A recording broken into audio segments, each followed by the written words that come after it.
Just letting everyone know we'll begin. I'm going to start the meeting as it's the organizational meeting of the board. So good evening, everyone. I'd like to call the November 18th, 2025 organizational meeting of the board to order. I'd also like to bring to everyone's attention this meeting is being live streamed and archived. We'll begin with our land acknowledgement. The Rainbow District School Board would like to acknowledge that we are on a traditional and ancestral territory of the Anishinaabe, including Atikameksheng Anishinaabe and Wanapitei First Nations. We'd also like to recognize that we're situated within the Robinson-Huron Treaty Area of 1850, and we want to recognize the inherent rights of the Anishinaabe that have maintained these lands from time immemorial. We'll begin with the roll call for attendance. Trustee Dabaski. Present. Trustee Farrell. Present. Trustee Gibson. Present. Trustee Cosmerly. Present. Trustee McCauley. Present. Trustee Dewar sends regrets. Trustee Hunda. Present. Trustee Corbier-Addison. Present. Trustee Clement. Present. Student Trustee Sear. Present. No, not you. Present. And Student Trustee Gannett. Present. Thank you. Next, we have a motion to approve the agenda. The motion reads that the agenda for the organizational meeting of the board of November 18th, 2025 be approved. I need a mover, please. Moved by Trustee Gibson. Seconder, Trustee Clement. All in favor? Well, actually, we'll do the poll vote. I can't cheat. Trustee Clement? In favor. Trustee Corbier-Addison? In favor. Trustee Dabaski? In favor. Trustee Farrell? In favor. Trustee Gibson? In favor. Trustee Hunda? In favor. Trustee Cosmerly? In favor. Trustee McCauley? Favor. Student Trustee Sear? Student Trustee Gannett? In favor. Motion is carried. Thank you. So next, as this is the organizational meeting of the board, I will just remind everyone of a few items related to process.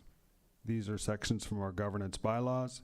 3.4.2, the secretary, which is me, shall name scrutineers. For tonight, that will be Superintendent Watchnuk and Superintendent McNamara. As per 3.4.3, we'll call the nominations and seconders for the position of the chair. That's coming soon. As per 3.44, of those nominated and agreeing to their names to stand for election, the member receiving a clear majority of votes cast by all members present shall be declared elected. The count shall not be declared. If no member receives a clear majority of votes on the first ballot, the scrutineers will share the results with me. The name receiving the fewest votes will be dropped, and balloting will continue until a majority of votes are in favor of one person. If the final two candidates receive an equal number of votes, the drawing of lots would fill the position. And 3.5, the person declared chair shall take the chair at once and preside over the remainder of the meeting. So, with that being said, I'll just see if there's any quick questions. Seeing none, thank you. At this time, I'll call on nominations for the position of chair. Are there any nominations? Trustee Clement. I'd like to nominate David Farrell, please. Okay. Is there a seconder for this motion? Trustee Gibson? Motion is seconded by Trustee Gibson. All right. Now I'll ask to see if there's any other nominations. As per our bylaws, I'll call on that 3 times. Are there any other nominations? And for a third time, are there any other nominations? Okay, seeing none, we're going to move to the motion that nominations be closed. Could I have a mover for that? Okay, so that's moved by Trustee McCauley, seconded by, I think I saw Trustee Cosmerly. So we'll hold the vote on that. Trustee Clement? In favor. Trustee Corbier-Addison? In favor. Trustee Dabaski? In favor. Trustee Dewar? Sorry, absent. Trustee Farrell? In favor. Trustee Gibson? In favor. Trustee Hunda? In favor. Trustee Cosmerly? In favor. Trustee McCauley? In favor. Student Trustee Sear? In favor. And Student Trustee Gannett? In favor. So that motion is carried. Seeing that nominations are closed, now it's my role to ask if the nominee would confirm the willingness to stand for this office. So, Trustee Farrell, would you allow your name to stand? Yeah, Director, yes, I will. Thank you. Now, seeing that there are no other nominations and Trustee Farrell has allowed his name to stand, at this point we'll have to approve this by motion, but I can declare Trustee Farrell acclaimed chair of the Rainbow District School Board, and we'll move to the motion to make it official. And the motion reads that Trustee Farrell be acclaimed chair of the Rainbow District School Board. And we're looking for a mover, Trustee Cosmely, and it's seconded by Trustee Gibson. And I'll go to the poll vote. Trustee Clement, In favor. Trustee Corbier-Addison, In favor. Trustee DeBoski, In favor. Trustee Dewars absent, Trustee Farrell, In favor? Trustee Gibson, In favor. Trustee Hunda, In favor. Trustee Cosmely, In favor. Trustee McCauley, In favor. Student Trustee Sear, In favor. and Student Trustee Gannett. In favor. It's unanimous. Motion is carried.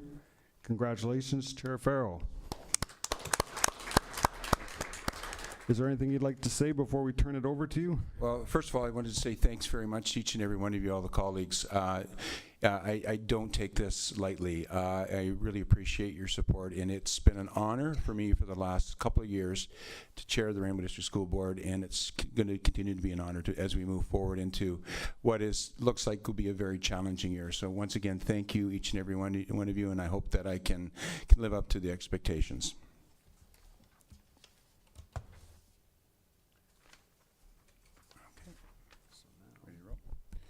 Okay, so it's my honor to take over the meeting now from the Secretary of Board, Director Bourget. So our next item of business is the election of Vice Chair of the Board.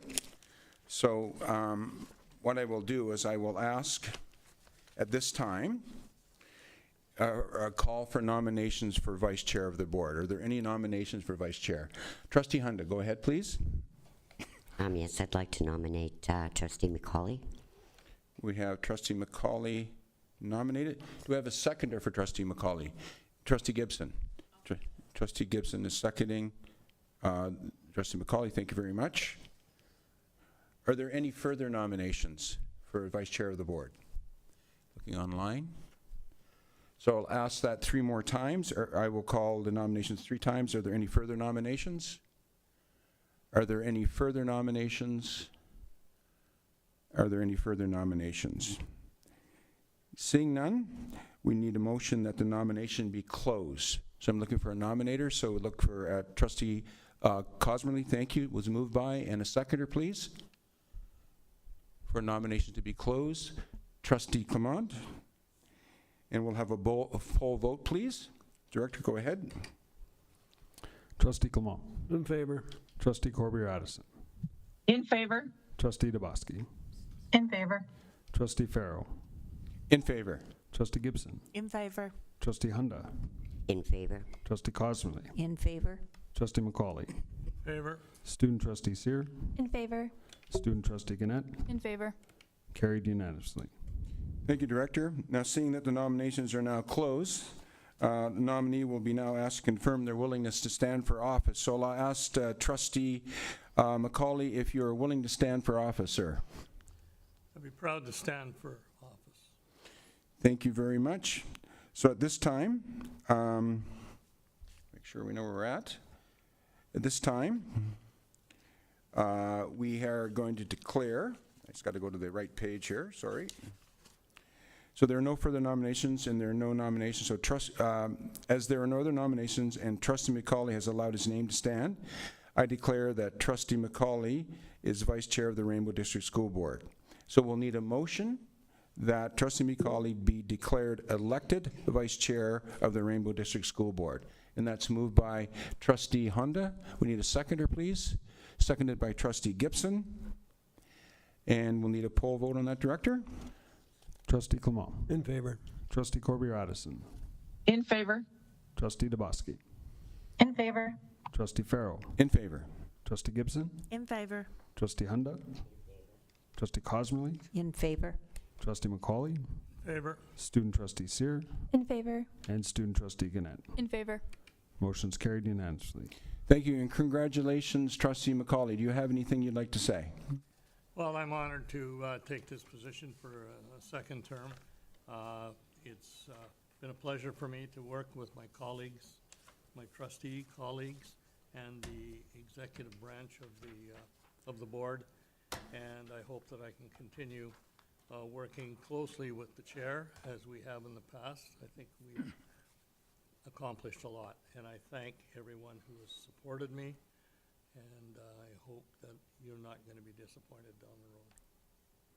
Thank you, Trustee McCauley. And once again, let's congratulate Trustee McCauley on being vice chair. Thank you, sir.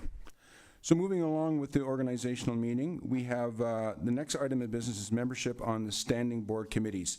Now, at request of Trustee Gibson, which was a great request, by the way, we sent out some information to you today that gives an indication of where people have expressed their interest. Now, this does not preclude anybody from being nominated from the floor. I just want to make sure that that's clear. So what my intention is to go through the committees one by one and have a brief conversation about where we stand on each of them. If we need to conduct an election, we will, and we have our scrutineers that will run the election for us. And we will finish up, once we get through all the committees, we will finish up with one motion at the end to appoint everybody to the committee. Fair enough? Okay, we'll start off with the first committee is SEAC, and we need 2 trustee representatives on SEAC. Currently, the trustees that have expressed interest are Trustee Corbier-Addison and Trustee McCauley. I'm wondering if there are any other interests or nominations from the floor for that. Seeing none, I think we can declare that one finished, and we'll move on to SEAC alternate. At this particular time, we have Judy Cosmerly here's put her name forward, but we also need a second trustee to sit as a SEAC alternate. So I'm looking for a nomination for a second trustee for SEAC alternate.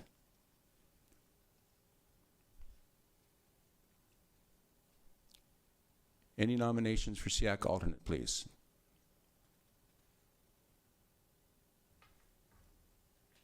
Director?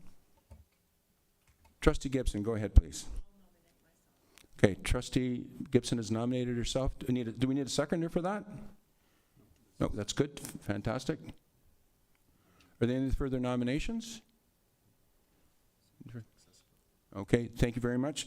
Trustee Cosmerly, Trustee Gibson, we have put you in that role. Congratulations. And Trustee Cosmerly. Now we need one SEAC rep for the Accessibility Committee. So that has to be either Trustee Corbier-Addison or Trustee McCauley. We have Trustee, or one of the alternates also? Yes, right on. So we've had Trustee Cosmerly, and they put her name forward to be the SEAC representative on the Accessibility Committee. Are there any further nominations out of those 3 people? Seeing none, Trustee Cosmerly, you will be our representative on the Accessibility Committee from SEAC. Our 4th committee is Audit. Audit is not applicable because the term lasts for 4 years, so we'll move on to Environmental. We have one student trustee represented on the Environmental Committee, but we have, both of them on the committee. We need a trustee represented on the Environmental Committee, and we have nobody at this point in time. So, Trustee Cosmerly, go ahead. I'll put my name forward. Okay, thank you, Trustee Cosmerly. Any further nominations from the floor? Seeing none, thank you, Trustee Cosmerly. You'll be our representative on the Environmental Committee.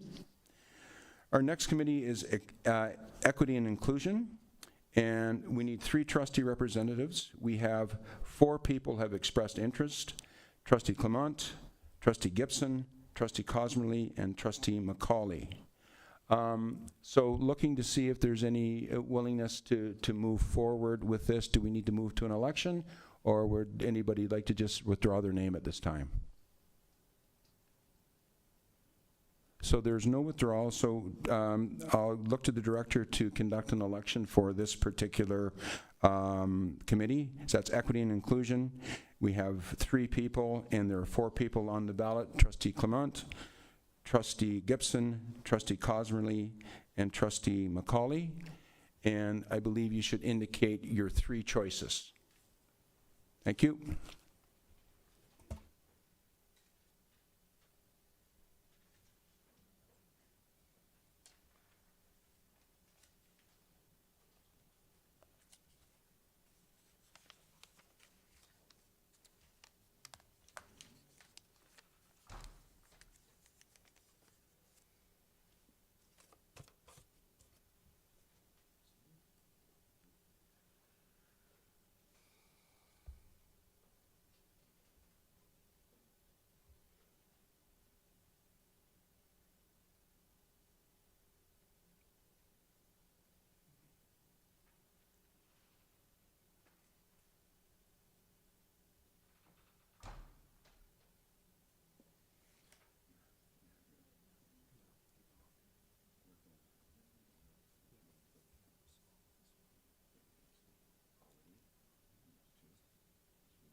Trustees online, I should have said this earlier, just be available from a call from the scrutineers so that you can register your vote.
Trustees, I have the results of the vote for the position of Equity and Inclusive Education Committee.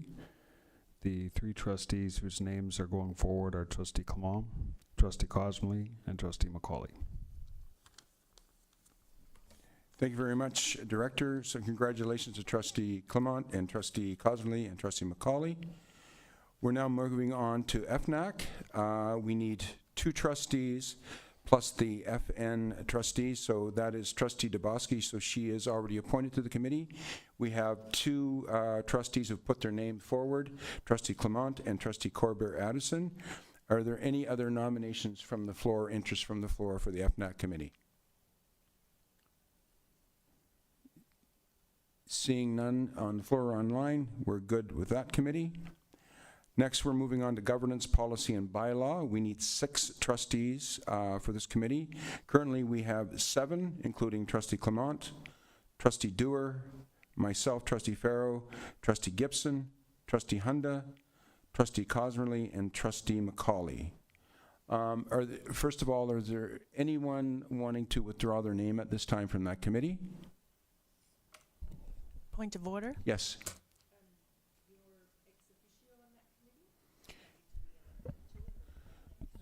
So that's a good point, Trustee Gibson, on that. And I'm just going to read here.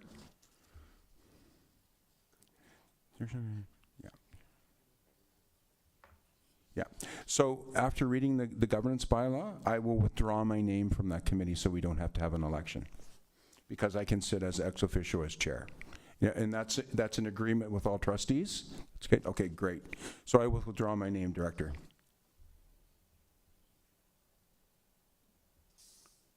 Perfect, thank you. Now we're moving on to labor relations. We need 4 trustees plus the OPSPA rep. We have 5 trustees with their names that are put forward.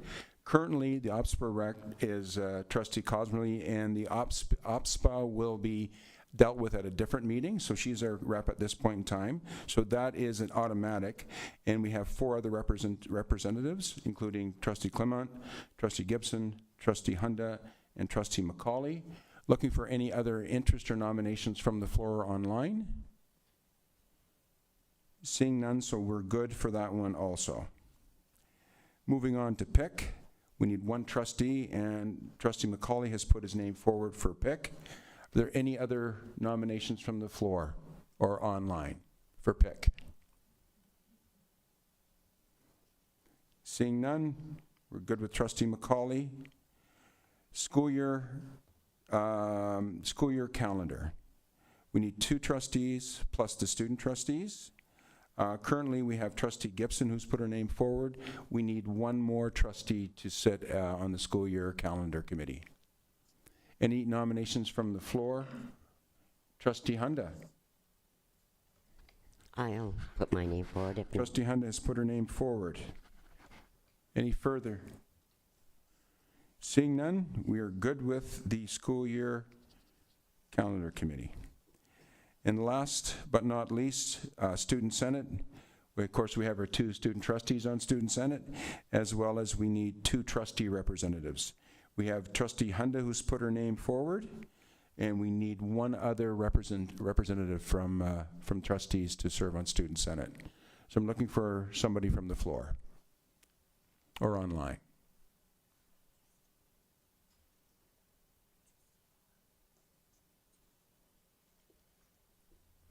Trustee Clement. Trustee Clement has put his name forward with a little pressure, maybe. Any other nominations from the floor? Seeing none, that's good. So we, from my perspective now, unless I've missed something, we have a full slate of trustees for our standing committees. Correct? Okay, so we're here now, right? So what we need is a motion. I need a mover and a seconder that the members of the standing board committees be approved. So a mover for that, please, Trustee McCauley, seconded by Trustee Cosmerly. Any questions or comments? Seeing none, we will call for the poll vote. Go ahead, Director. Trustee Clement. In favor. Trustee Corbier-Addison. In favor. Trustee DeBoski? In favor. Trustee Farrell? In favor. Trustee Gibson? In favor. Trustee Hunda? In favor?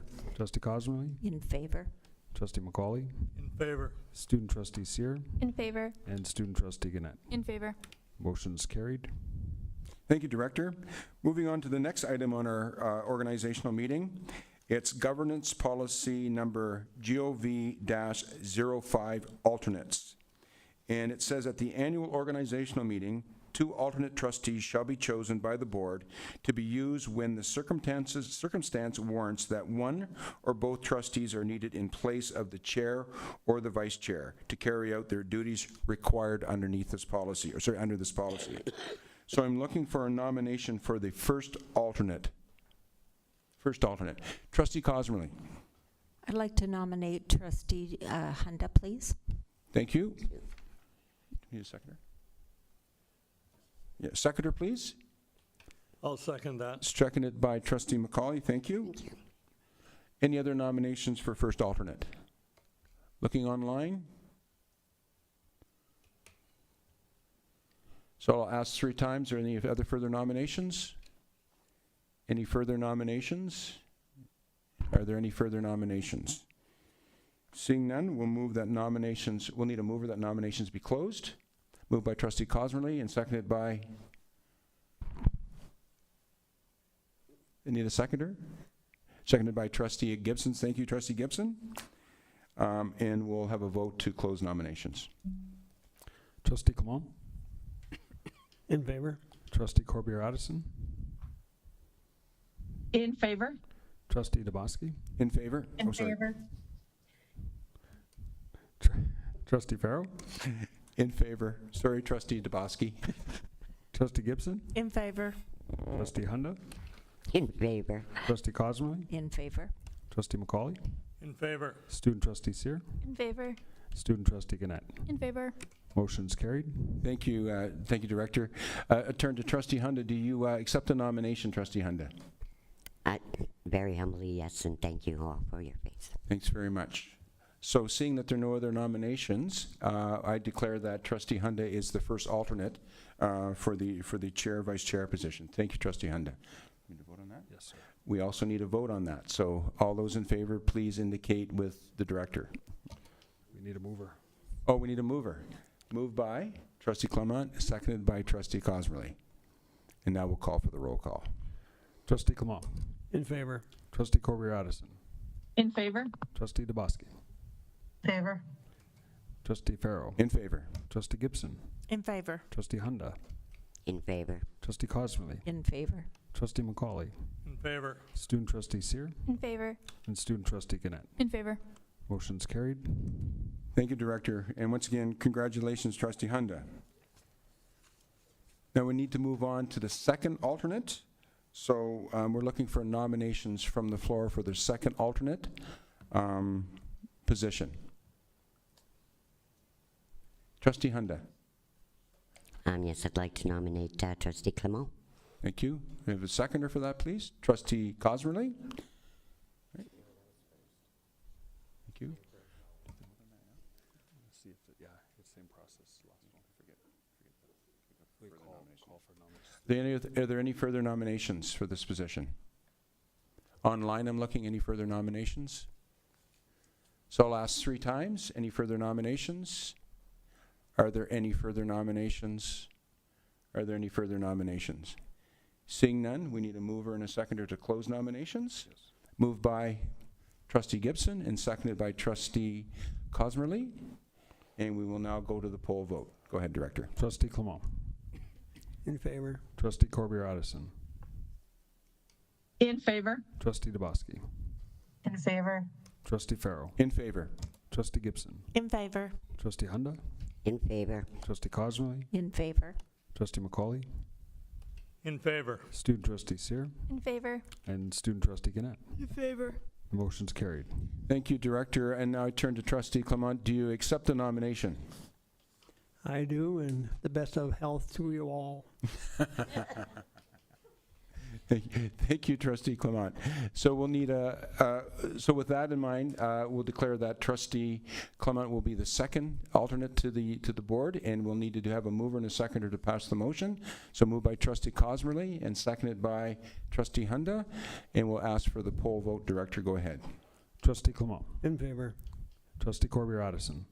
In favor? Trustee DeBoski.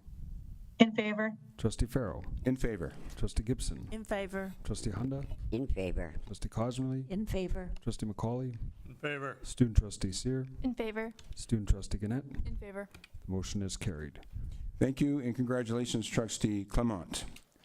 That moves to a couple of little items left on the organizational agenda. First, this is ballots, and I'll need a mover and a seconder that the ballots for all positions be destroyed.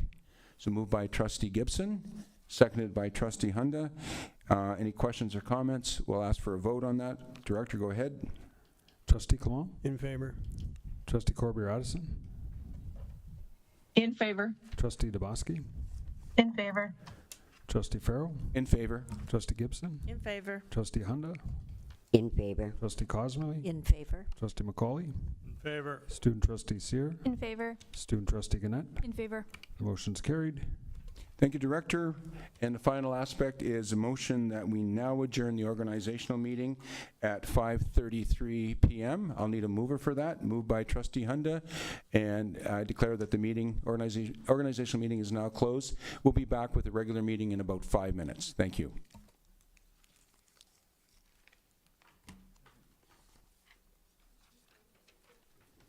Good job, sir.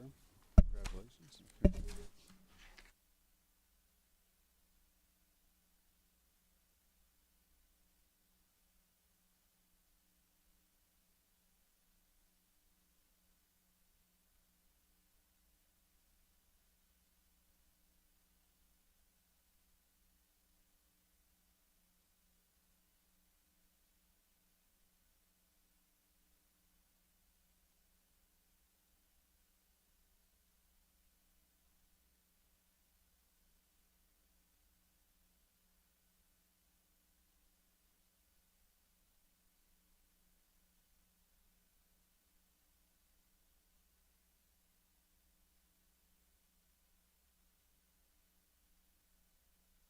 You move on? I'm just going to check online, see if everybody's ready to go. Just checking with the trustees online. Are we ready to go? Just indicate that we're okay.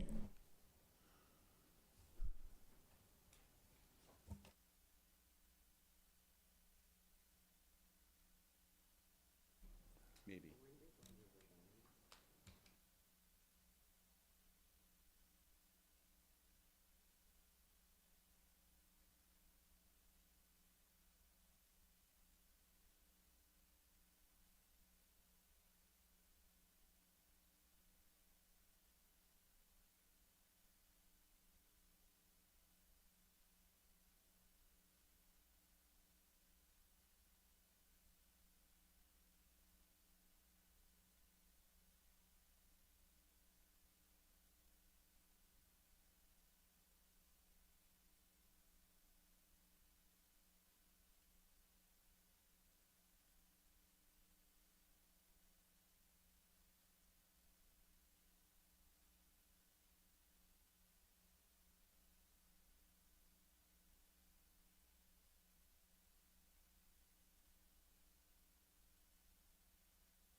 Just checking to see if we're ready to begin streaming.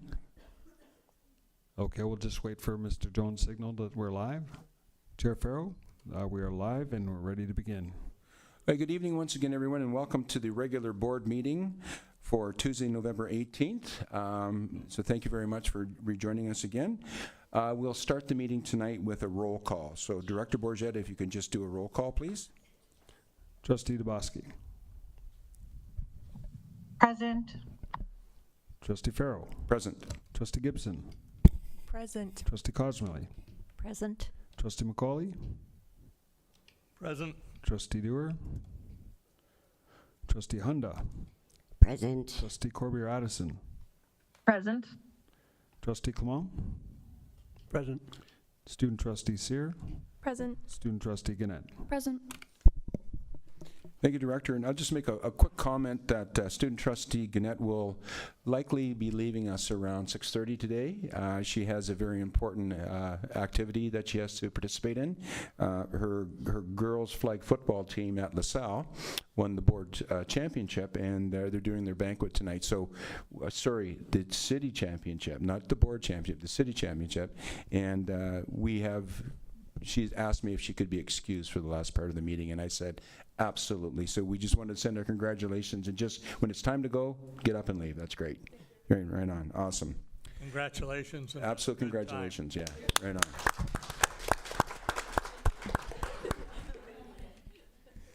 on. Are there any preliminary declarations of pecuniary interest? Seeing none, we'll move to our next section with this presentation, and we've been waiting for, I'm sorry, I missed the agenda? Yes. Approval of the agenda after the roll call. I thought, okay, good.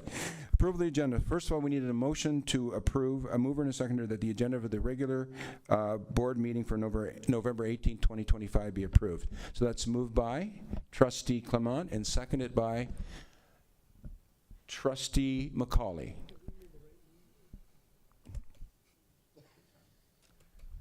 All those in favor, please indicate to the director. Trustee Clement, In favor. Trustee Corbier Addison,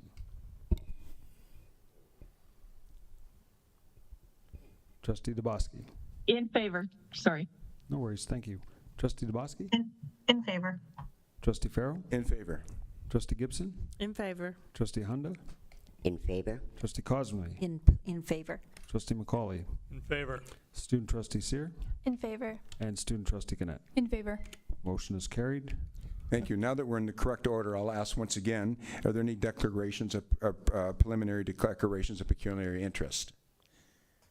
Seeing none, we'll move on to Section C, which is presentations, and we've been waiting for quite some time for this. We have the math action plan being presented tonight, so I'll turn it over to the director to say a few words. Thank you, Chair Farrow.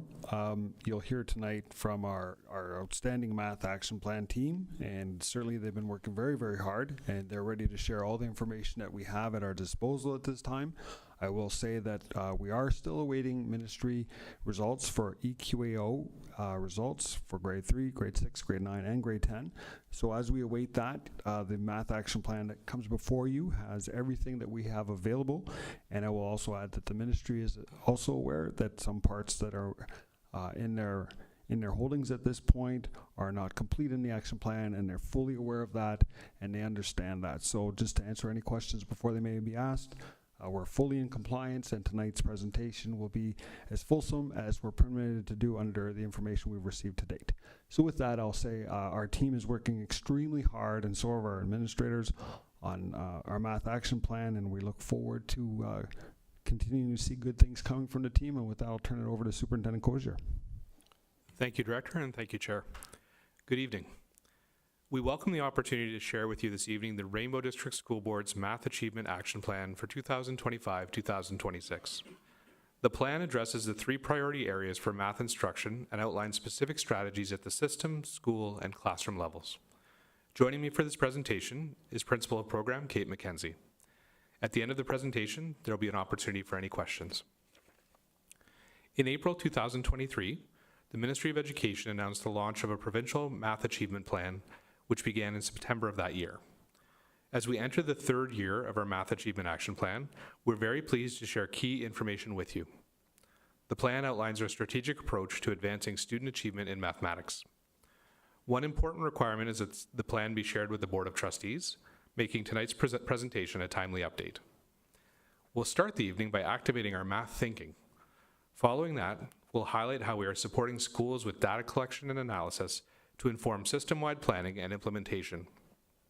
We'll also share ways we're engaging families and review indicators of success that demonstrate our collective progress. As always, we welcome your engagement, and we'll leave time at the end for questions. And at this time, I'd like to invite Principal Kate McKenzie to the podium.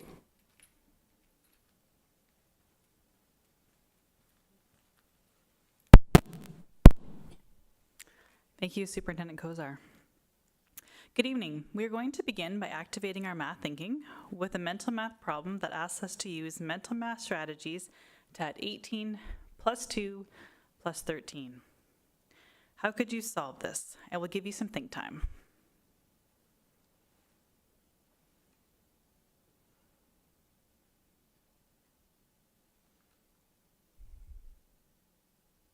In a mental math lesson, after teachers have given students time to think individually, they would share the strategy they use with an elbow partner. Then selected students would share their strategies with the whole class, chosen based on the strategies the teacher overheard during partner discussions. The teacher would strategically highlight strategies that he or she wanted to build with the class. Students look for ways to adjust numbers so that they can use friendly or landmark numbers to make problems easier. Friendly numbers are numbers that are easy to work with in your head. They often end in 0 or 5 and help simplify a problem by allowing students to adjust or regroup numbers. Students often create friendly numbers by adding or subtracting small amounts, like adding 2 to 18 to make 20. Landmark numbers are key reference points on the number line that anchor students' thinking. They are the numbers we naturally land on because they are simple and familiar for mental calculations, such as multiples of 10. In the example, 18 plus 2 equals 20, the number 20 is both a landmark number and a friendly number. Once students reach 20, some may simply add 13 to get to 33. Others may decompose 13 by adding 10 to reach 30, and then adding 3 more to make 33. For a mental math lesson like this, the teacher would annotate student thinking on a number line to show each step. This visual representation helps illustrate how creating friendly landmark numbers make addition easier, especially when students know they're making 10 facts. Mental math is more than doing calculations in our heads. Its true value lies in its portability and flexibility, allowing us to use it anytime, anywhere. Strong mental math skills help students choose strategies that match their strengths and the problems at hand. Instead of relying solely on set algorithms, mental math emphasizes flexible, efficient thinking. Tools like number lines help students visualize number relationships and see how operations affect quantities. Using visuals to describe and track students' mental math strategies is a high-impact instructional practice that supports all learners in developing these mental modes for themselves. As mentioned, we are now in our 3rd year of our Math Achievement Action Plan. All schools are required to complete a math action plan with school-level and classroom-level strategies, as well as measurable outcomes addressing the 3 priority areas identified by the Ministry of Education for improving mathematics instruction. First, ensuring fidelity of curriculum implementation and use of instructional and assessment practices with a proven track record of enhancing student achievement. Second, engaging in ongoing learning to strengthen mathematics content knowledge for teaching. Third, knowing the mathematics learner and ensuring the mathematics tasks, intervention, and supports are relevant and responsive. To promote alignment across the system, the school improvement planning process continues to incorporate strategies from the Math Achievement Action Plan within the board priority of numeracy. To maintain a consistent system-wide focus, specific strategies have been identified at the board, school, and classroom levels. This alignment ensures that resources and professional development are targeted, intentional, and consistently available across all schools and classrooms. Throughout the implementation of the Math Achievement Action Plan, we have prioritized alignment and coherence across all levels of the system. Our focus has been on coaching, instructional fidelity, and ensuring strong planning and execution. Consistent messaging has reinforced the role of principals as instructional leaders, the effective use of central staff to provide support, and the importance of equipping administrators with the tools and resources needed to monitor and sustain high-impact instructional practices. As a system, we use continuous data-driven cycle of collection, analysis, planning, implementation, and feedback to support ongoing gains in student achievement. This intentional and responsive cycle fosters continuous improvement, ensuring that every decision is rooted in evidence and aimed at enhancing student learning and achievement. Throughout this presentation, we will elaborate further on each phase of the cycle and illustrate how it is implemented at the board, school, and classroom levels to drive system-wide improvement.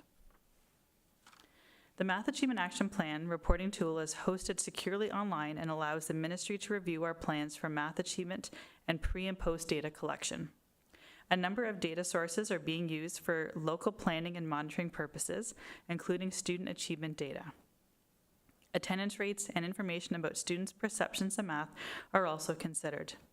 The ministry's focus for data is on students who are currently in grades 3, 6, and 9. Some of the initial data we are collecting is from the end of term 2 of last year. A staff survey will be completed 3 times during the school year, November, March, and June. The survey will enable us to gather data on teacher understanding and implementation to provide focused support on areas of need. By emphasizing the importance of teacher instruction, we continue to build capacity around best instructional practices to achieve sustainable, long-term, and impactful change. Supporting principals in using data effectively to strengthen their instructional leadership has been a key system focus. To assist principals in collecting and applying student data, a math broad diagnostic was developed using KnowledgeHook for students in grades 1 through 9. Coordinators, consultants, coaches, and system administrators collaborate with principals to interpret and analyze the results, ensuring shared understanding and informed planning. This diagnostic uses an electronic format to provide accurate and efficient data collection, while also helping students and teachers to build capacity around responding to questions using online platforms.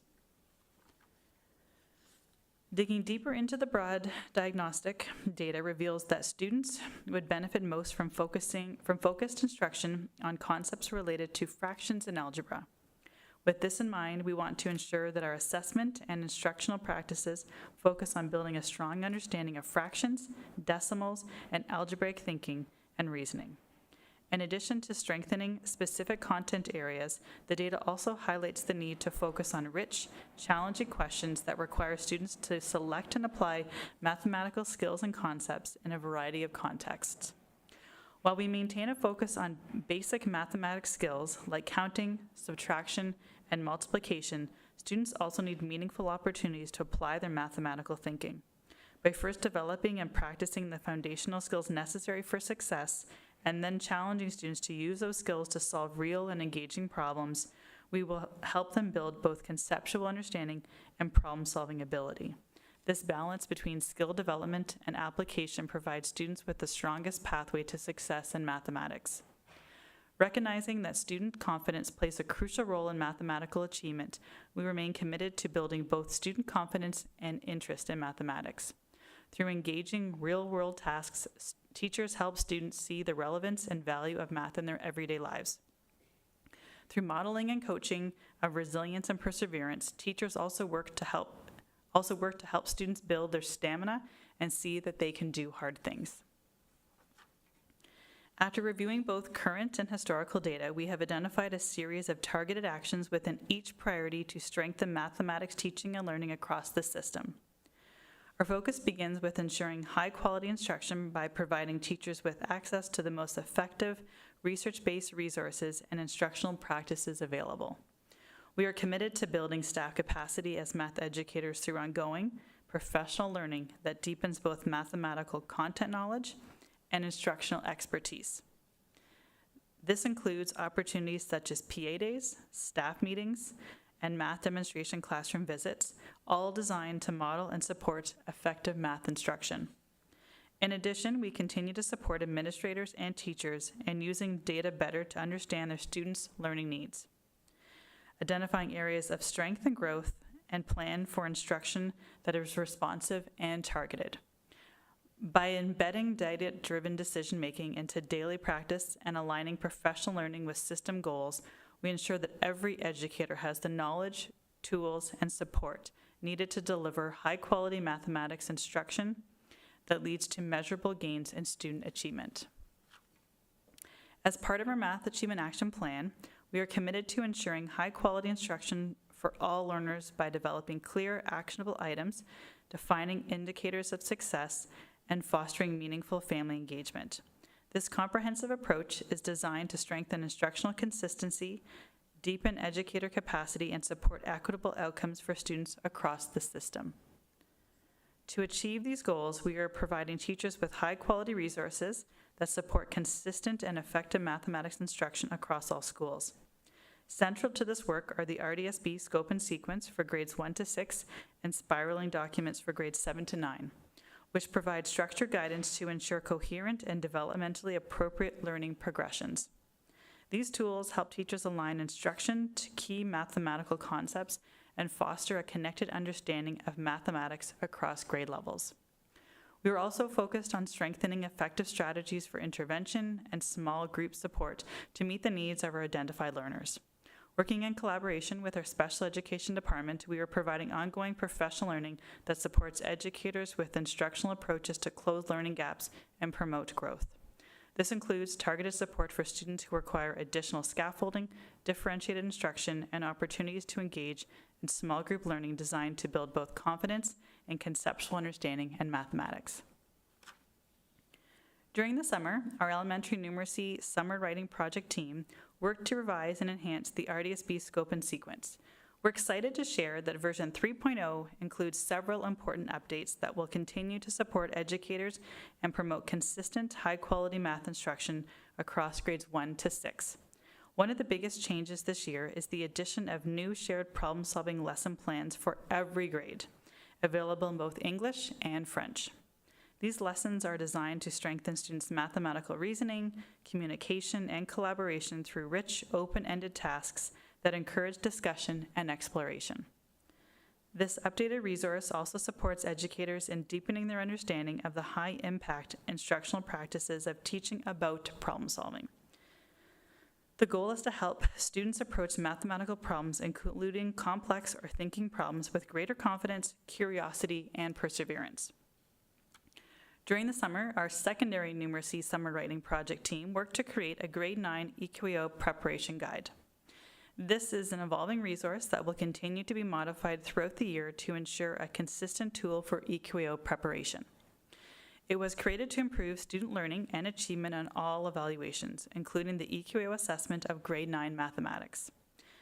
The guide focuses on high-impact instructional practices that support all learners.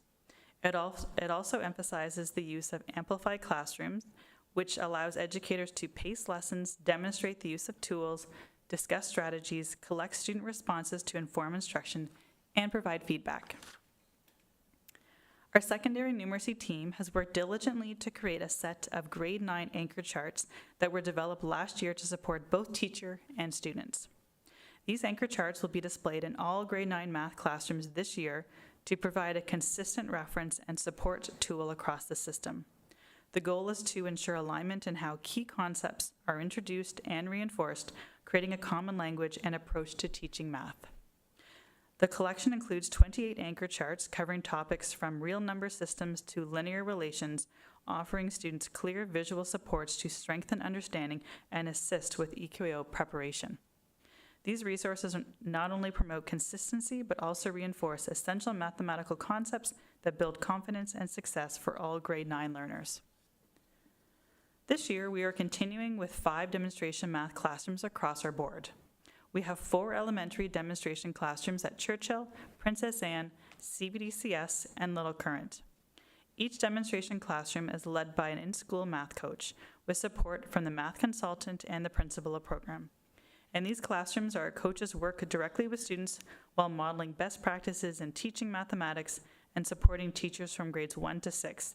We also have 1 intermediate demonstration classroom at Lansdowne, modeling effective instruction for grades 7 and 8 and supporting grades 7, 8, and 9 teachers. Our classrooms run similarly to last year's model. Each coach leads the learning in a grade 3 and 6 classroom alongside the classroom teacher, allowing for ongoing capacity building and embedded professional learning. Visiting educators engage in a full day of professional development. In the morning, they observe lessons that include mental math, a grade 3 60-minute math block, as well as a grade 6 60-minute math block, and often a shared problem-solving component. During the remainder of the day, educators meet one-on-one with the math coach to plan how to implement these practices in their own classrooms. After an implementation period, the coach follows up with classroom visits, offering continued support to ensure smooth and consistent implementation. This year we hosted a summer symposium at the end of August. Educators from across the board were encouraged to attend and engage in collaborative professional learning, modeling a shared commitment to growth and instructional excellence. We were pleased with the strong participation with many sessions offered, including 2 focused on math. The first, Tiered Math Supports in Action, developed in partnership with the Special Education Department, provided elementary educators with practical strategies for implementing tiered supports to meet diverse student needs. Participants explored how collaboration, intervention structures, and impact monitoring can strengthen math outcomes. The second, Demystifying Tier 2 Numeracy Intervention, supported grades 7 to 9 educators and addressing learning gaps. The session focused on identifying which students need support, how to group them, when to provide intervention, and which resources to use. The symposium helped build capacity, collaboration, and confidence among educators, setting a strong foundation for math learning this year. On the October 20th PA Day, educators engaged in professional learning around universal design for learning, necessary for some, good for all. We offered 4 math sessions, 3 in Sudbury and 1 on Manitoulin Island, to support educators in meeting diverse student needs through high-impact strategies. These sessions focused on supporting students through intervention, addressing the need of all learners, and using student data to drive instruction forward. The days strengthened educator capacity and reinforced our shared focus on equitable, responsive math instruction. As part of our Math Achievement Action Plan, we are focused on deepening our understanding of math teaching and learning for all students. Our work centers on developing clear actions, defining success indicators, and fostering meaningful family engagement to support student achievement. To build capacity, we share monthly staff newsletters that highlight math content supports and resources, and we post the Ministry Math Content Series webinars on our program website to promote alignment across the system. Special education staff are also engaged in math-focused professional learning to better support diverse learners. Supported by funding from the Ministry of Education, we continue to offer subsidies for additional qualifications in math, with 3 subsidies allocated so far this year, allowing educators to strengthen their math content knowledge and instructional skills. Finally, we maintain a focus on social-emotional learning and math resilience, helping students build confidence, persistence, and a growth mindset when approaching challenges. Together, these actions strengthen instruction and ensure all learners have the opportunity to succeed in mathematics. Each month, we share a staff newsletter that highlights math content supports, instructional strategies, and new resources. The goal is to ensure that every educator, regardless of their grade level or role, has timely access to practical tools and ideas that can be easily integrated into classroom practice. By using this approach, we're creating a regular and reliable way to communicate key math messages, celebrate effective teaching practices happening within our own system, and provide educators with relevant supports that promote high-quality math instruction for all learners. Something new this year is that every elementary school has selected a math lead. Each month, math leads receive a slideshow created by the numeracy program team to present at their monthly staff meetings. These presentations highlight key resources such as the K-6 program website, ensuring that all staff know where to find important materials and information related to mathematics instruction. Having a designated math lead in each building also provides staff with a go-to person for math-related questions and support. If the math lead doesn't have the answer, they can collect the questions and share them with their math consultant, who can then follow up by email, provide in-person support, or address the questions at the next staff meeting. This model builds communication, consistency, and confidence in math instruction across our system, while also fostering a strong professional learning network within and between schools.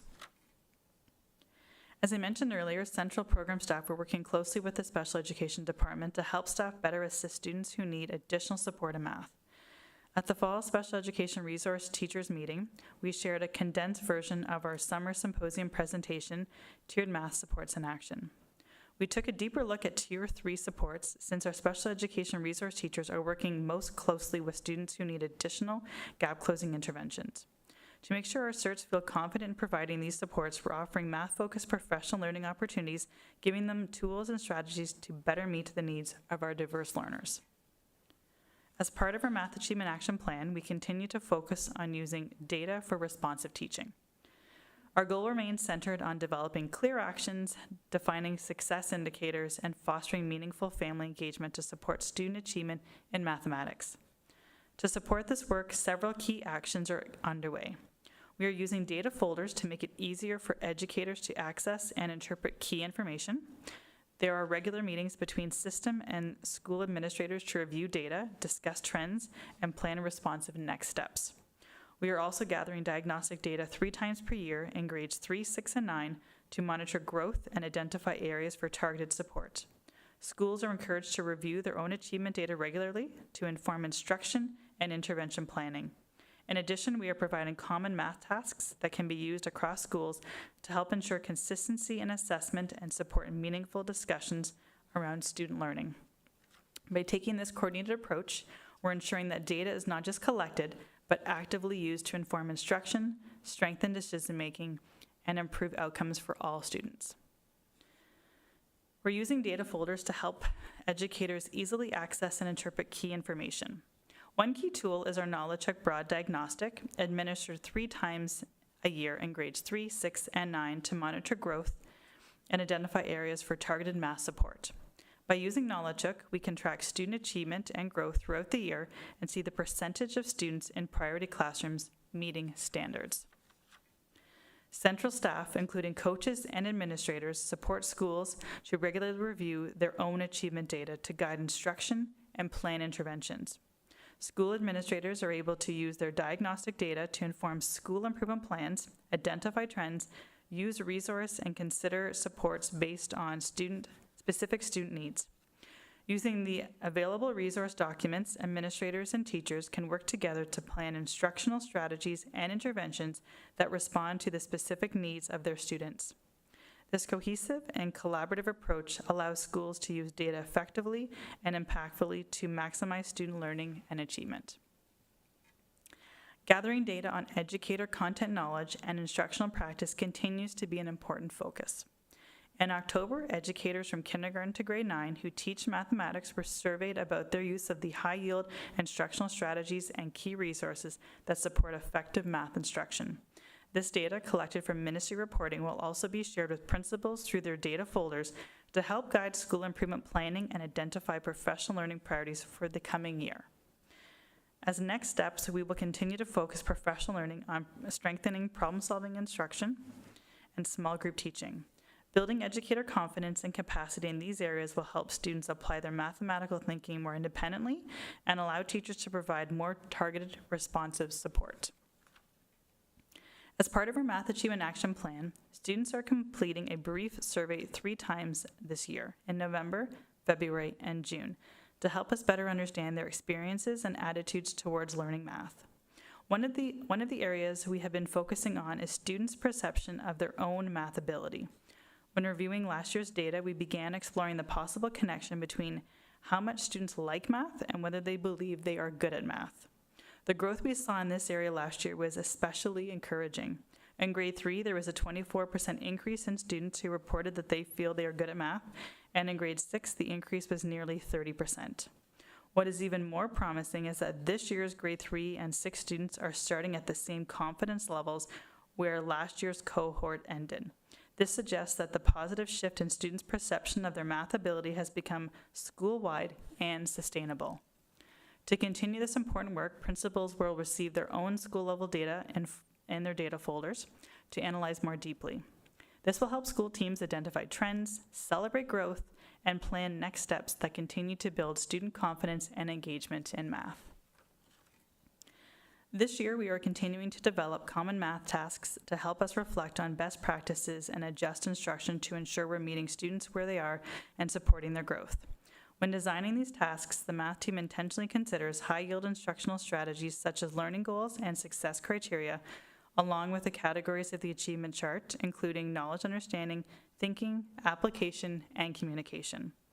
Our math coaches also engage in moderated marking of student work samples. This process allows us to build a bank of exemplars that show what student responses look like from level 1 through level 4, giving teachers clear examples to guide assessment and instruction. With high-quality instruction for all learners as our priority, we have established clear actions to guide our work. We've also defined our indicators of success and look forward to revisiting these at our mid-year check-in to see how we're progressing and where we can continue to grow. It's important each year to foster meaningful family engagement, helping parents feel confident in supporting their children's learning at home, especially in mathematics. Our board continues to stay focused on connecting with families to provide meaningful support and resources that help them engage in their child's math learning. Last year, parent survey results showed that the majority of parents and guardians were satisfied with the resources provided to support their child's math education. At the same time, many respondents also expressed an interest in having more at-home activities, resources, and websites to reinforce math learning beyond the classroom. In response, we are promoting the use of 2 digital tools, Reflex Math and TVO Mathify. These programs provide families with accessible, engaging, and effective ways to support math practice and understanding at home, helping students build confidence and strengthen their skills outside the classroom. Reflex Math builds fact fluency in addition, subtraction, multiplication, and division through fun, game-based activities. When students develop fluency, they can focus more on problem solving and deeper thinking. Parents can encourage regular use at home and monitor progress through built-in reports. We're also promoting TVO Mathify, a free online tutoring platform for students in grades 4 to 12. It connects students with Ontario-certified teachers who provide real-time help through a digital whiteboard. Our team has already visited many schools to help students register and show how Mathify can be used at home. Both Reflex Math and Mathify give parents accessible ways to support learning and build student confidence in math. With understanding math teaching and learning as our priority, we've established clear actions to guide our work in improving student achievement. A key part of this work continues to be family engagement, helping parents build a deeper understanding of how math is taught and learned today. To support this, we've launched a monthly elementary family newsletter that highlights strategies for learning at home and provides families with practical ways to support their child's math development. Last month, we also participated in the second Parent Involvement Committee event at Sudbury Secondary School, which focused on helping families learn how to support their children with math at home. Looking ahead, we'll continue this momentum by offering secondary information nights focused on math learning to further strengthen connections between home and school. Our monthly elementary family newsletter actually grew out of the success of our educator newsletter.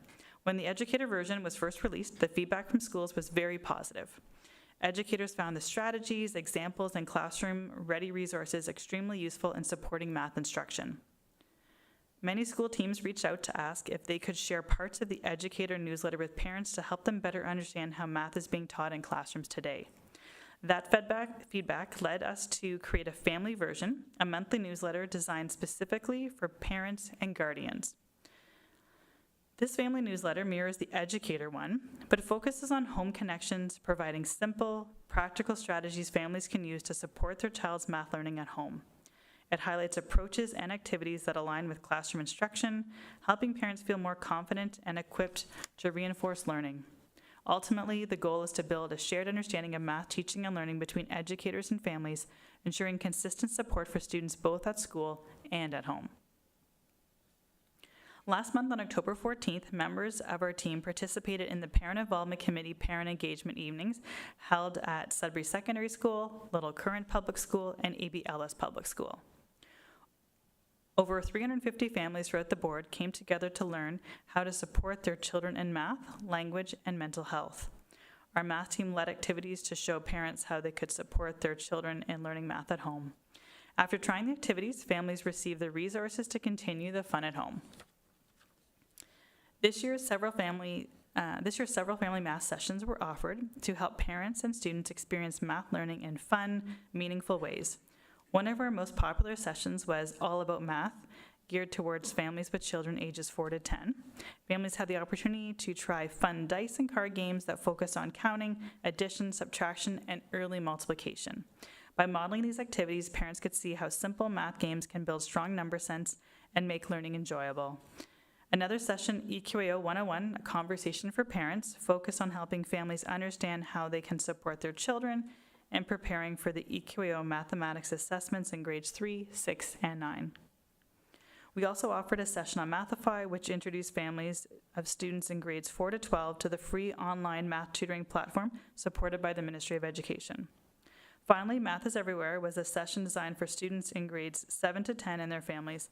This session explored how number sense, proportional reasoning, geometry, algebra, and financial literacy connected to real-world, everyday situations. Together, these sessions help families see that math is active, engaging, and relevant, while giving them practical tools to support learning beyond the classroom. We've also continued to support families through secondary information nights focused on math learning. Our first event of the season, Next Stop Grade 9, was held on November 12th at Cambrian College. Parents and their grade 7 or 8 children were invited to an interactive information session designed to help students make important decisions as they move from elementary to secondary school. The session included information all about pathways, helping families understand the many options available and how mathematics connects to each one. Participants also had the opportunity to visit booths and speak with staff, including our math booth, where math coordinators were available to answer questions about math pathways, course selection, and credit requirements for graduation. Events like this help students and families feel informed and confident as they plan for the next steps in their child's education, while reinforcing the important role that mathematics plays across all pathways. Using data for responsive teaching as a key priority in our Math Achievement Action Plan, we are focused on ensuring that data meaningfully informs our instructional decisions to improve student achievement. We've also defined clear indicators of success and will revisit these at our mid-year check-in to reflect on our progress, celebrate growth, and identify areas for continued focus. This ongoing review process allows us to stay responsive and intentional in how we use data to guide our next steps. We're also using EQAO data to gain a deeper understanding of student achievement and inform instructional planning. While EQAO data is not yet available for last year, we will be reviewing and utilizing it once it is shared. In the interim, we have been able to leverage in-school assessments and historical data for planning. To support families, we are offering and promoting parent information evenings focused on preparing for EQAO and understanding student results, including sessions hosted directly by EQAO. During our Parent Involvement Committee event last month, an EQAO 101 session helped parents support their children in feeling confident and prepared for the assessment through encouragement, practice strategies, and a better understanding of what to expect. In our ongoing efforts to engage families in understanding student achievement, we are promoting parent information evenings hosted by EQAO, focused on preparing for EQAO and interpreting student results. The webinar information was shared with all parents to ensure families had the opportunity to participate. During the session, parents explored the types of math questions students encounter on the EQAO assessment and saw how these questions assess the skills and concepts students are developing in mathematics. Presenters also shared valuable insight from the past 3 years of assessment results, helping parents and guardians better understand areas of student growth and how they can support their child's math learning at home. Similar EQAO sessions are also available for teachers, principals, and system math teams, ensuring that families and educators share a common understanding of how EQAO data supports ongoing improvement in math learning and achievement. As we come to the end of today's presentation, it's important to return to the question, how will we know if our Math Achievement Action Plan is working? Everything we've shared today contributes to answering that question, from using data for responsive teaching and building educator content knowledge to engaging families through newsletters, information nights, and digital home supports. Each action is intentionally designed to improve student learning and confidence in mathematics. To ensure we are making a measurable difference, we have monitoring strategies in place that align with the actions outlined in our plan. These monitoring tools help us track progress, evaluate impact, and make adjustments as needed to keep our work focused and effective. They also support both planning and implementation while fulfilling our mandatory MAP reporting requirements to the Ministry of Education. Ultimately, our success will be reflected in students' growing confidence, engagement, and achievement in mathematics, and in the collective commitment across our system to supporting every learner's success. I would now like to invite Superintendent Kozar to conclude tonight's presentation. Thank you, Principal Mackenzie. In summary, our Math Achievement Action Plan has all of the elements that will contribute to student success and improved math achievement. We have resources that are available to all teachers from grades 1 to 9 to support consistent practice. We are using common assessments. We are supporting schools through coaches, consultants, and coordinators working directly with teachers in their classrooms to see the immediate effect on teaching and learning. We've aligned our school improvement plan with the Math Achievement Action Plan so that all staff see that math improvement is required of all schools and is a priority for the board. Once again, I'd like to thank the staff supporting this initiative. I'd also like to thank our wonderful school administrators and classroom teachers who are essential for the success of all students. At this time, we'd be pleased to answer any questions you might have. Thank you, Superintendent Kozar. Look to the trustees for any questions. Trustee Hunda, please. Thank you, Chair Farrell. I don't really have a question, but I do have just a few comments. I just want to, again, thank you. Thank you on all the staff. Please pass that down. Like, this is so encouraging to see, and that's why I like these presentations, because we know things are going on, but sometimes to see it capsulized for all of us, to know all that's going on in our schools. I'm particularly pleased with the emphasis on family involvement, because I know I've been around for a while, and I think the biggest questions that I get, or the biggest stressors for families, is math for some reason.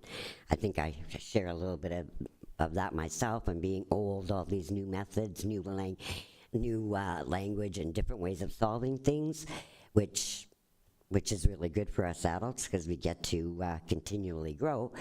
But I think the idea that what I'm hearing from my constituents is that they very much appreciate all the resources that are available and these different evenings. And I can speak to the Parent Involvement Committee one. While I was present, I dropped into a few of the demonstrations, and a few times I dropped into the math one, and they were very, very well attended, and the feedback I got was how helpful that was for them and how much they enjoyed it. And I do realize that this was time given from the staff to come and do these presentations, and it's very well appreciated.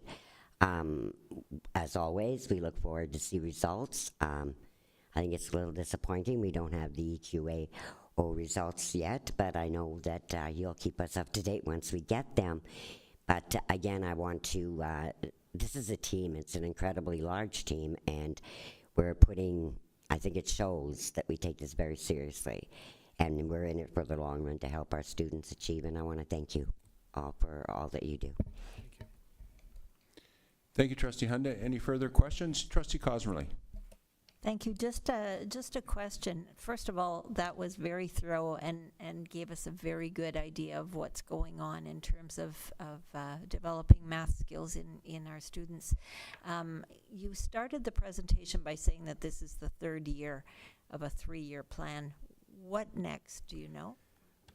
So at this time, we do know that the Math Achievement Action Plan, so we haven't been given any information about future plans. So we do have lots of good resources and sort of practices in place, but we haven't been given specific direction from the ministry at this time as to what that might look like moving ahead. Supplemental, Trustee Cosmerly. Supplemental. I really hope that the support from the ministry continues, because if kids are showing positive results, as you've indicated, that they're feeling more comfortable, and hopefully the EQA results, I'm sure they will show that there is improvement. You hate to see kids taken to a certain level, and then even with the resources that are in place, have things sort of start to drop off. Thanks. Thank you. Further questions or comments? Looking online, seeing none. Okay, Superintendent Kozar and Principal McKenzie, thank you so much for your presentation. We're extremely proud of the work that you both do and your teams, and please send our collective thanks to the work that you're doing, because you guys know the most important job that we do is about the kids in our system, and you are laser focused on that, and we hope that we can support you to continue to be laser focused on that. So once again, thank you very much, and great job to every one of you. Thank you.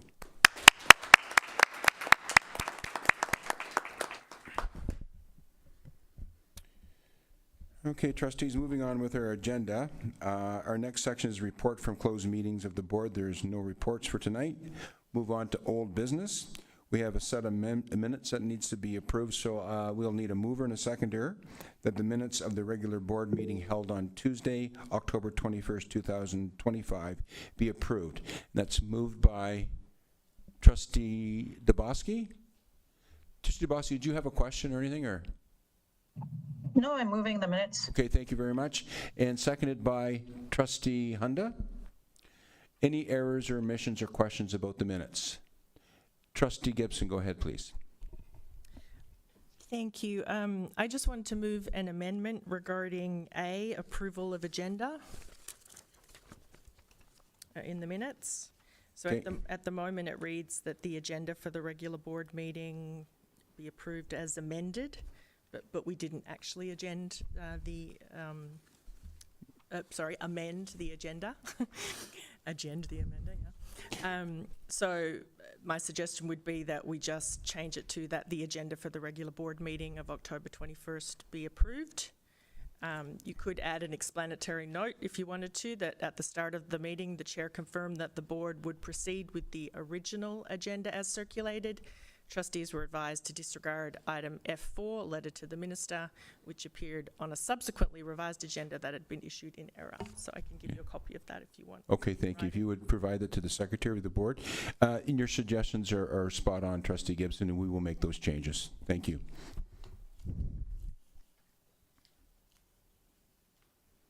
Any further questions?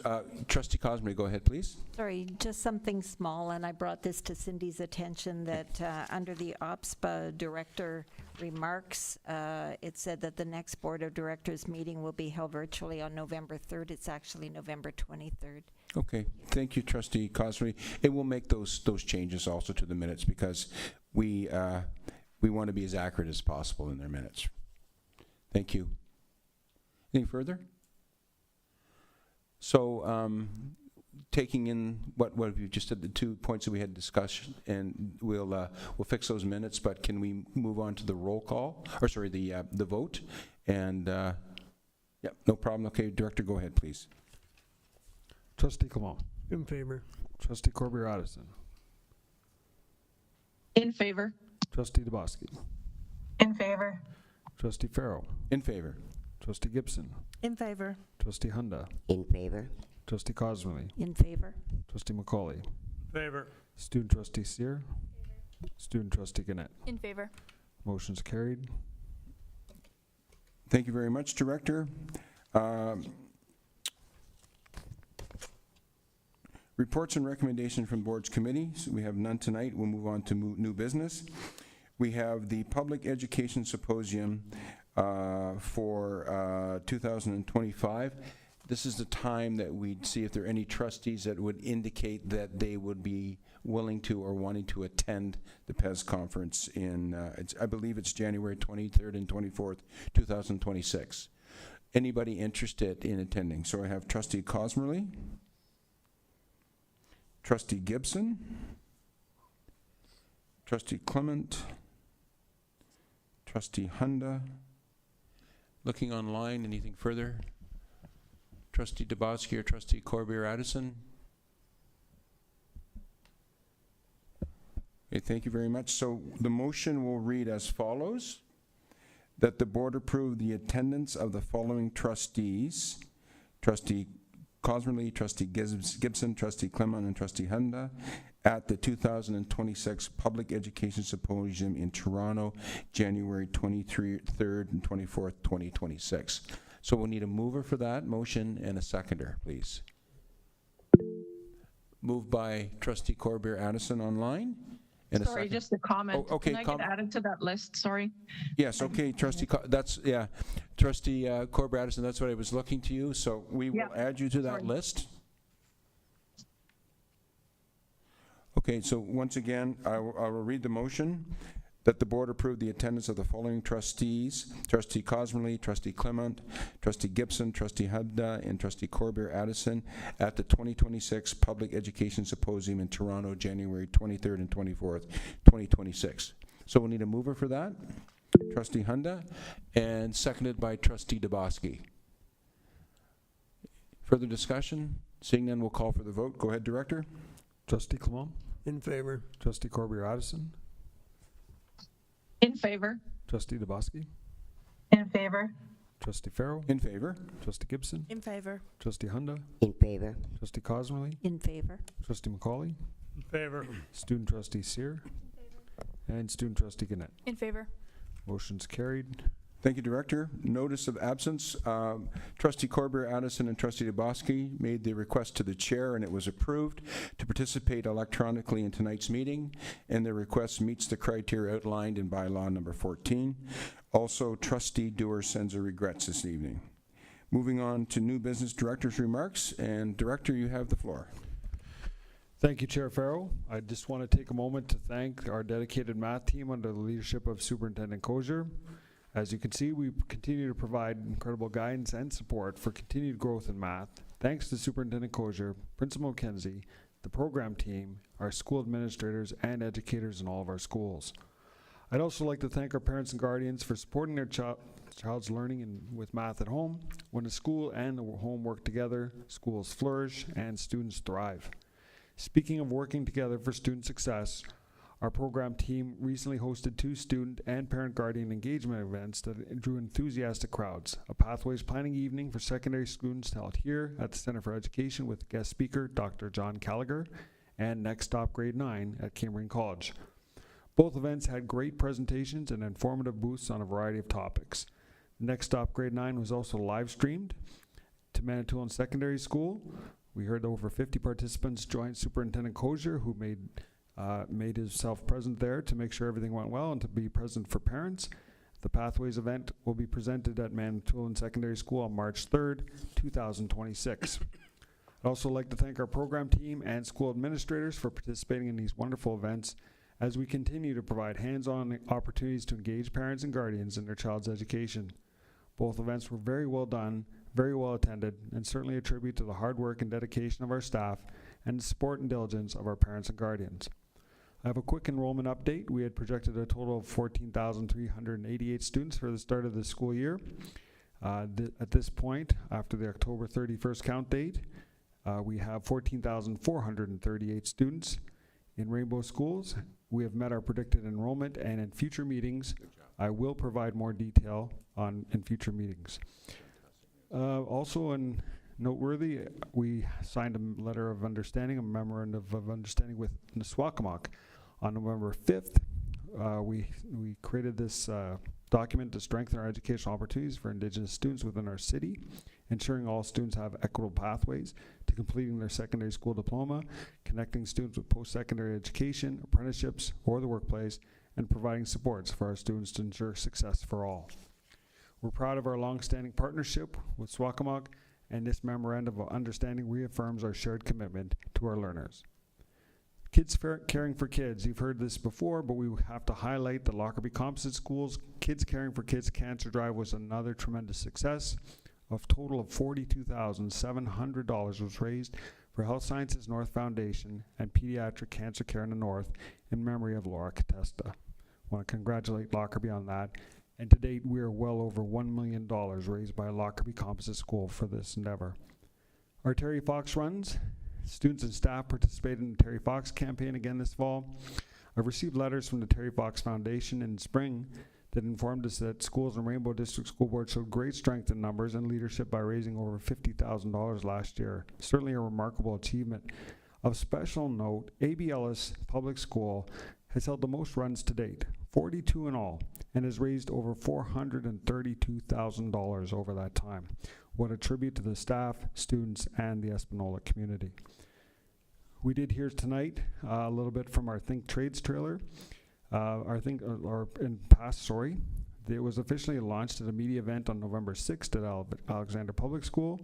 Trustees Macaulay and Cosmely, who were in attendance, can certainly attest to the level of excitement among the students who are hard at work building their very own multi-trade toolbox. We welcome the opportunity to extend our gratitude to Lopes Limited and Coniston Industrial Park Limited for leasing a truck and purchasing a trailer to enable us and support us in making trades education on the road. The Think Trades initiative targets students in grade 8, opening pathways to exciting careers by inspiring students to consider the trades in secondary school and beyond. We certainly want to thank Lopes Limited and Coniston Industrial Park Limited for their investment in trades education. From mental health, Rainbow District School Board continues to participate in Headstrong, an evidence-based anti-stigma initiative aimed at inspiring students to be brave, reach out, and speak up about mental health.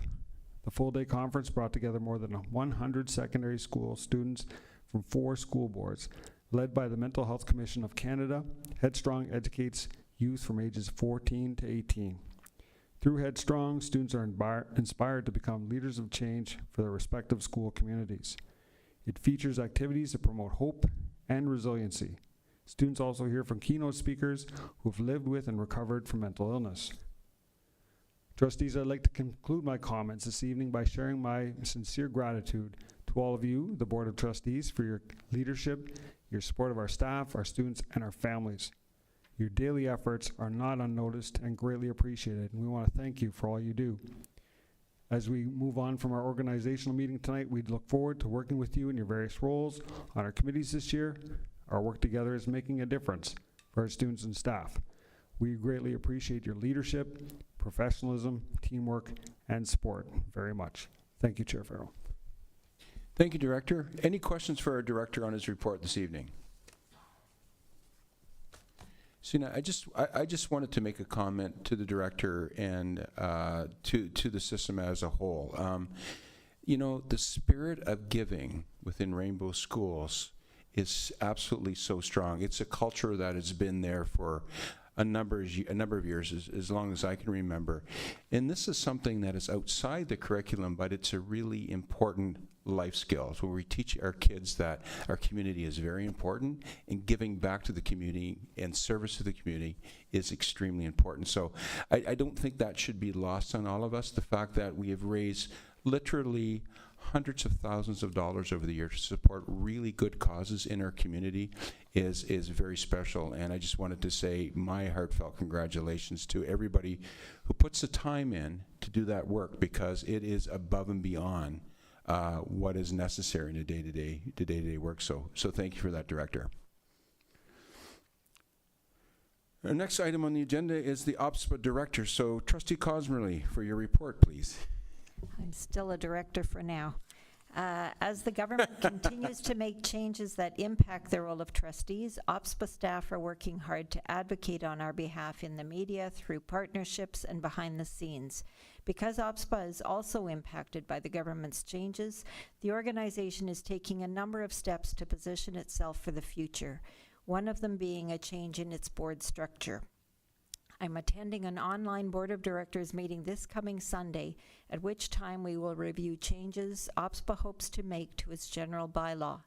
In a nutshell, these changes include reducing the size of the Board of Directors from its current 52 members to 13, reducing the number of vice presidents from 2 to 1, increasing its regional structure to 6 from 5 by creating separate Northeast and Northwest regions, clarifying and enhancing the role of regional councils, and increasing the number of regional meetings to 3 per year from 2. In all the documentation I have received to prepare for Sunday's meeting, and I've got a lot of it, it is not clear how OPSPA reps fit into the new model. This will need to be addressed. OPSPA plans to hold information sessions with board chairs, vice chairs, and directors of education at the end of November to review the proposed changes. A special meeting will be called for December 18th for the vote. Should the changes to the general bylaw be approved, OPSPA's new board structure will take effect immediately. This means that December 18th will likely be my last meeting as an OPSPA director. I'll share more information as the refresh unfolds. Thank you. Thank you, Trustee Cosmerly. We have a question from Trustee McCauley. Where did this come from originally? Like, how did this come about? And this is just one part of my question. I think the majority of the question came from the fact that several of the major boards are under supervision orders, and those supervision orders include expectations that those boards not pay funds into OPSPA.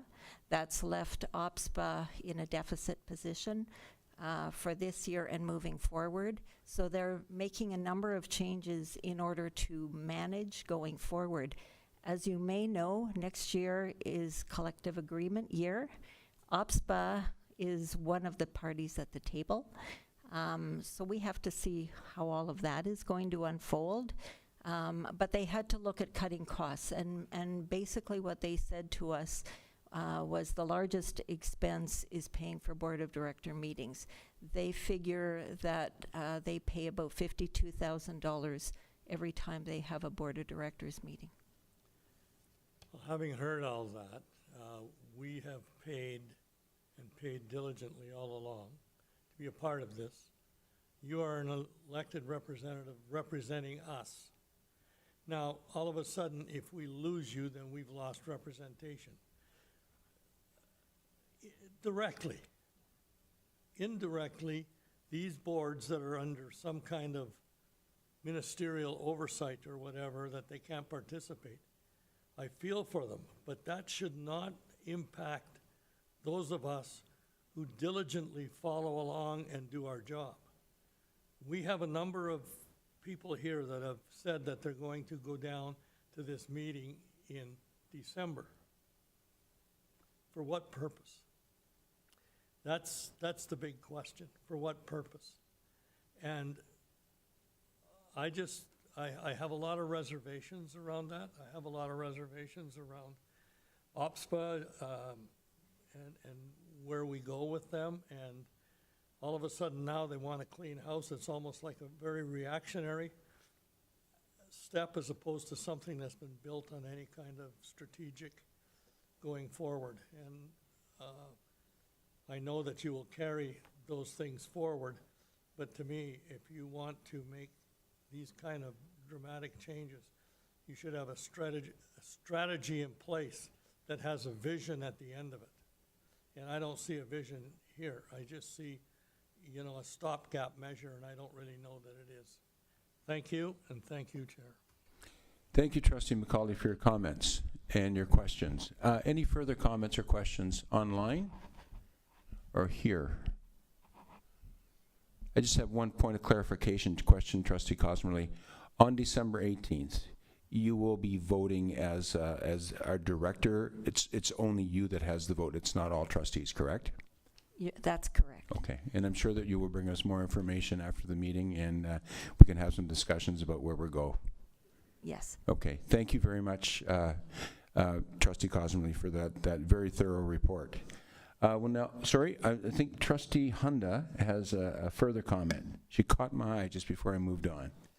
Because I was staring you down. I just want to make, just to clarify that, yes, Judy's as our director, she is the only one that votes, but she is very much and has repeatedly told us she's looking for our direction, because her vote isn't her vote. Her vote is our vote. Just to clarify that. So that's why she's been, she's very concerned about getting what our thoughts are collectively, so that she can arrive at the point where she carries our voice to that vote.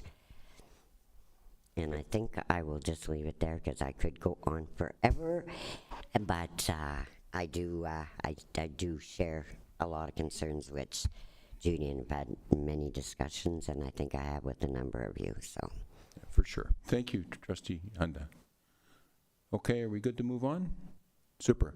Now we're going to move on to our student trustees report. So, Trustee Sear, you're on tonight because your cohort has left. Go ahead, please. Thank you. We narrowed down 9 possible themes that were brought forward at the October meeting, and we got to 1. The theme of our Student Senate Leadership Conference is change making. This took up a majority of our meeting. For choosing the theme, we made a working document to brainstorm breakout room themes, keynotes, and breakout room speakers, activities, and discussion topics. In the next Senate meeting, we will hope to narrow down the ideas we came up with to choose breakout room themes, then match possible speakers. Also, we had a discussion about one of our goals for the year, and we chose one of them to grow the social media presence for the Student Senate Instagram to reach our students in a transparent way. We hope to become more well-known, and with that, it will also help with application numbers in future years, so we can gain more representation for our schools. We would also like to thank you again for sending us to the fall general meeting for Osta ACO. We were able to experience a lot of professional development, and we hope to bring back what we learned to the Student Senate. We experienced informative workshops, keynote speakers, and a lot of meaningful conversations with fellow student trustees across the province to learn from each other and do the work of our roles as student trustees.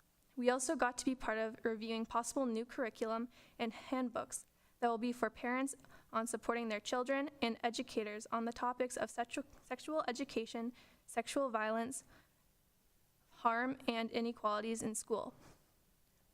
For my role as Vice Chair of the Indigenous Student Trustee Council, I just want to say that I've been working with the other members of the Executive Council within the ISTC for the past month to plan our breakout room sessions. It went well with meaningful discussions we helped facilitate. We believe it will be a good year of meaningful work rooted in supporting each other and indigenizing OSTA eco spaces. Thank you, Student Trustee Sear. Any questions on her report? Seeing none, thank you very much for your hard work in this area. It's very much appreciated. We'll move on to trustees' remarks. Trustee Cosmerly, then Trustee Gibson. So I'm going to be more upbeat this time. Two things. First, I want to congratulate the Confederation Chargers senior football team for winning the 2025 City Championship varsity football. The last time they won was in 2003.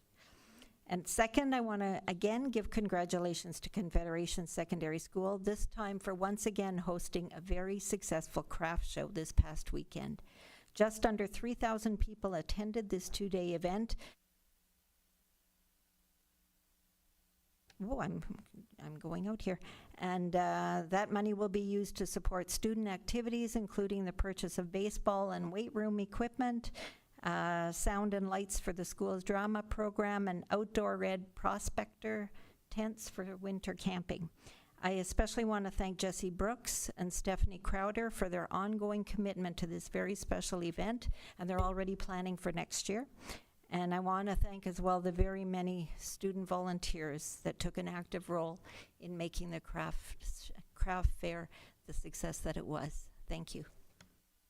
Thank you, Trustee Cosmerly. Trustee Gibson, and then Trustee McCauley. Thank you, Chair Farrell. I have a notice of motion. Please take notice that at the next regular meeting of the board, I will move the following motion. The motion is that the board establish a policy review calendar for the 25-26 year to be adopted by board motion and appended to the governance policy manual. And there's a copy of my notice in writing. Thank you. Thank you, Trustee Gibson, and that's going to be delivered to the Secretary of the Board. We have your notice of motion. Anything further? Trustee McCauley, go ahead. I don't like to be not as upbeat as Judy Cosmerly, so I'm going to speak to you about Llewellyn and their junior football team that made it all the way to the finals. They won the city, and then they unfortunately lost in the NOSA tournament that was hosted in Sudbury. But I went out to the game and watched those kids play, watched them win the cities, and then watched them win there. And it was cold. Believe me, it was cold that day. And but those kids just played like troopers, and they lost against the Sioux. And the Sioux, as everybody knows, I know now, has a very good football situation. They play a lot cross-border and things like that. But our kids did very well. I'm very proud of them. Very proud of the work that goes on at Llewellyn, along with all our other secondary schools. And it was great to be there. And I think Tiffany and I were there too, freezing. And so thank you. Thank you, Trustee McCauley, for sharing that. Anything further? Trustee Clement, please.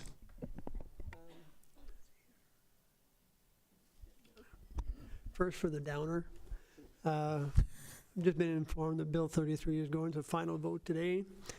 This new law would fire elected trustees and replace them with conservative insiders, silence parents, and cut crucial student services. That's the downer part. The good part is when we go back to Espanola and what they've raised over the years, and I was on the highway that day when he went through McCarroll. My son was 3 years old, and he still remembers that today. They were lined up along the highway all the way to the corner, and in Espanola, where he went and spoke that day. So everybody still remembers that, and then that's maybe why the charity is doing so well. Also, a little sports. Espanola High School, their volleyball team came in second here in Sudbury, and have to move on to the next step. So they're also doing really well. Thank you. Thank you, Trustee Clement. Anything further, trustees' remarks? Looking online. Nothing, so thank you very much for those remarks and everything, so very much appreciate it. Move on now to my remarks. So first of all, I want to begin once again by expressing that I'm honored to be serving as your chair again. Many of you know that I had second-guessed it this year.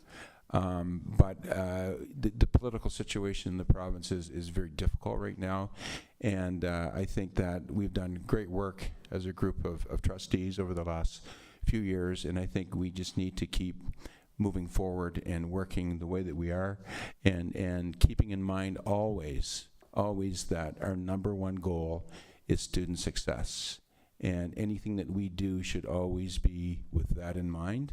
So once again, I want to say thank you for each and every one of you for your support as we move forward, and hopefully we'll keep going the way that we have been. It's Bully Awareness and Prevention Week, so educational activities and lessons are part of Rainbow District School Board's ongoing commitment to safe and exclusive schools. A full list of activities are available on the board's website. In 2022, the board piloted the Dare to Care program in 12 schools. The Canadian program has proven to be an effective way to build empathy and reduce bullying. The program has since expanded to all Rainbow Elementary schools, which is a great thing. Sudbury Secondary School invites the greater community to flash back to the 1950s with production of Grease, the school version. Public performances will take place on Friday, November 21st at 7 p.m., Sunday, November 23rd at 1 p.m., Friday, November 28th at 7 p.m., and Saturday, November 29th at 1 p.m. and at 7 p.m. Tickets are $25 for adults and $15 for seniors and youth, and can be purchased at the door or in advance through Skull Cash online. And the Welland Park Secondary School will present their annual winter concert, Winter Vibes, on Wednesday, November 26th at 7 p.m. in the school mains gym. The concert will feature performances by the senior band, the grade 9 Purple and Gold Band, and the Jazz Orchestra, the grade 7 and 8 band, and more. Admission is a cash donation. And grade 8 students and their parents and guardians are invited to information nights at Rainbow Schools between November and February. Upcoming information nights include Lively District Secondary School on Wednesday, November 26th at 6 p.m., Confederation Secondary School on Tuesday, December 4th at 6 p.m., LaSalle Secondary on December 4th at 6:30 p.m., and Sudbury Secondary on Thursday, December the 11th at 6 p.m. A full list of schools and dates and times are available on our board website. And the fourth professional activity day of 2025 school year will take place next Friday, November 28th. There will be no school for students. Parents and guardians can access a summary of their learning taking place that day, also on the board website. And next month, Rainbow Schools invite staff and students to host a green gathering, a shared meal that will, where there's just enough food for everyone and no waste and minimal garbage. This challenge is part of the Rainbow District School Board's Environmental Committee's ongoing efforts to encourage sustainable practices in schools and communities. And as the festive season approaches, Rainbow Schools will be once again participating in the Egerburton Kids Helping Kids food drive. Now I'll stop here for a second and pause, because this is again another one of those community giving things that we teach our kids, empathy and all the good things that happen in the community. And I was involved for many years in the Egerburton food drive, and this is a wonderful thing that Rainbow does each and every year. Staff and students will join together to collect non-perishable food items and monetary donations to assist area food banks in the community that we serve. And the next Parent Involvement Committee meeting will take place on Tuesday, December 2nd at 7 p.m. in the Ernie Checkers boardroom. That's right here. The topic will be parents reaching out grants and school success stories. And finally, secondary students from Rainbow Schools will showcase their business skills at the second annual FCR Accounting Case Study Competition on Tuesday, December 9th at the Holiday Inn. For the half-day event, students will complete in teams of 4 to solve a real community business challenge for the Sudbury Theatre Center. Best of luck to all participants. And that's it for me this evening. Thank you very much.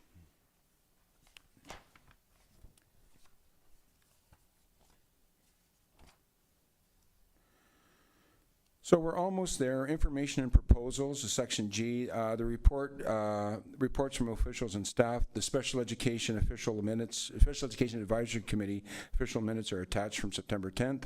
There are no tenders or request proposals and no staff communications. There's also a list of future meetings coming up.